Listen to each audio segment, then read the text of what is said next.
These days, it feels like we have a tendency to make everything complicated.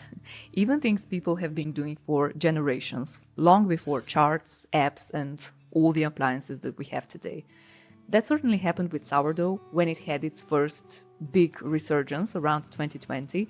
And in the last few months, I feel like fresh milk flour got the same exact treatment. And if this more, let's say, mathematical approach works for you, that's completely fine. There's absolutely nothing wrong with that. But it needs to be said more often that all you really need to start baking everything you're already baking, but with fresh milk flour, is one particular type of wheat berries and a grain mill. That's all you need.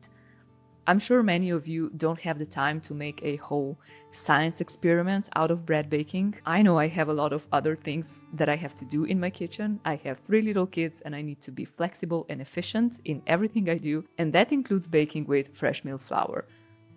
So the reason I wanted to make this video is because there's so much complicated advice out there, when in reality deciding to invest in a grain mill and start using fresh milk flour doesn't have to be complicated at all. Expensive at first, yes, a grain mill is definitely an investment, but in the long run, I found it to be very, very worth it. So I'll do my best to share some practical advice and show you how I approach fresh milk flour in a very simple way, sticking to some core principles instead of various conversion charts, and also avoiding the all or nothing approach. I'll talk about how I use fresh milk flour in place of all-purpose flour, where that swap works really well, where you need to make some adjustments, and how you can start using it in everyday recipes without the conversion charts or complicated systems.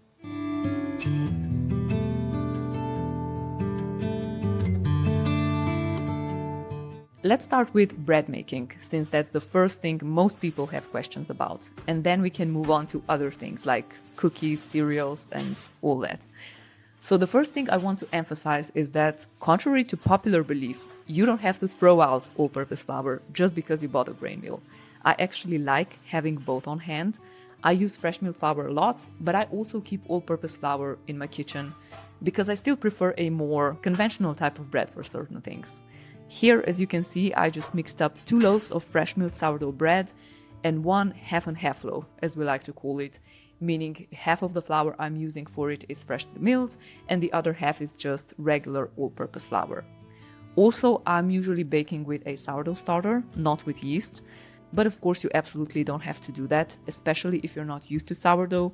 I think it will definitely be easier to start baking yeasted fresh milled breads before venturing into the sourdough fresh milled breads. But like I said, I'm very much against the all or nothing approach because in my experience, it rarely works for anything, right? There's usually always a balance. Now, when it comes to yeast versus sourdough, I could probably make a whole separate video about that. Let me know if you want to see it. But I will say this. In my experience, sourdough works really, really well for fresh milk flour. One thing I've always noticed is that sourdough tends to make fresh milk doughs softer. And when I was doing some research online the other day, people are noticing the same thing. And the reason for it is likely that sourdough starter is acidic, so it does actually tenderize the dough.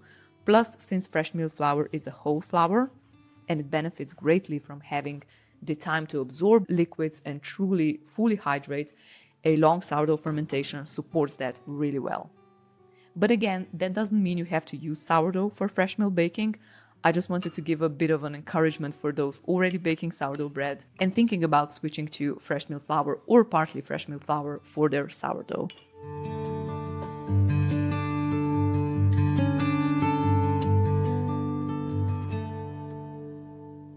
Now, one very common concern with fresh milk flour that I hear very often is, what if my family doesn't like this kind of bread? And to be honest, bread is probably where you'll notice the biggest difference compared to using all-purpose flour. It can definitely taste more hearty, more rustic. Some people describe it as too wholesome, especially at first.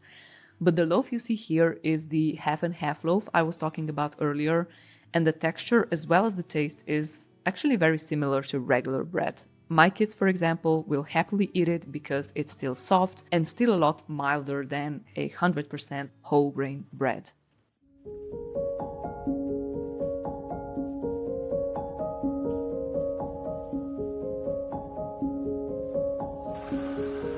I'm making some classic chocolate chip cookies here, and that reminds me of something else I wanted to address in this video.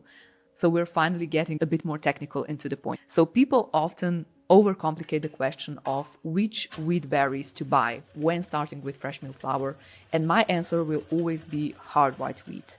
And there are three main reasons for that. The first one is taste. So hard white wheat has a much milder flavor compared to other wheat varieties.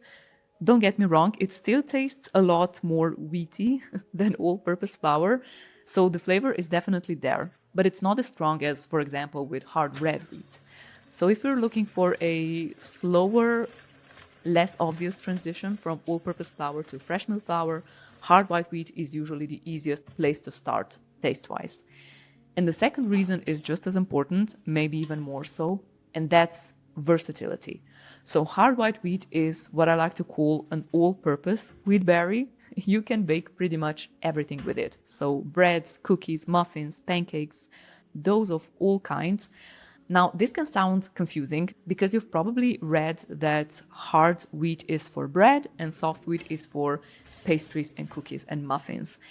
And technically that's true, but the differences are not nearly as dramatic as they're often made out to be.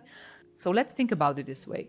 Every ingredient has an ideal use, just like there are potatoes that are better for frying and potatoes that are better for mashing, or there are certain cuts of meat that work better for roasting versus some of them that work better for slow cooking, and it's the exact same with wheat berries.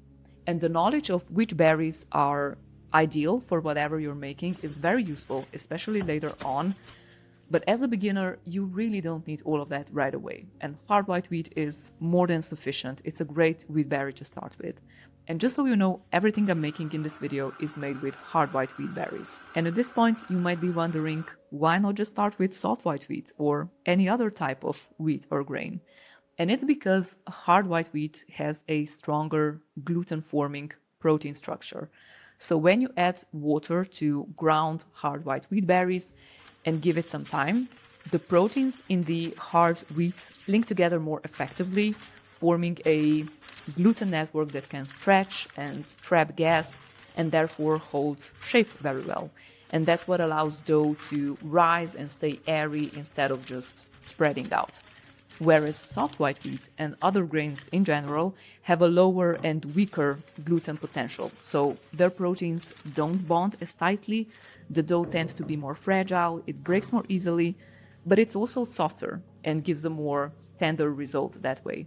So I wouldn't say hard white wheat is completely non-negotiable for bread, but it is so much easier to work with it for bread as opposed to using soft white wheat. But on the other hand, if you're making cookies with hard white wheat versus soft white wheat, the difference is relatively small. Okay, that was a bit long-winded, so let me quickly move on to the third reason. And this one is actually the key to skipping conversion charts. It's that hard white wheat can simply be used instead of all-purpose flour in most recipes without adjusting the grams at all.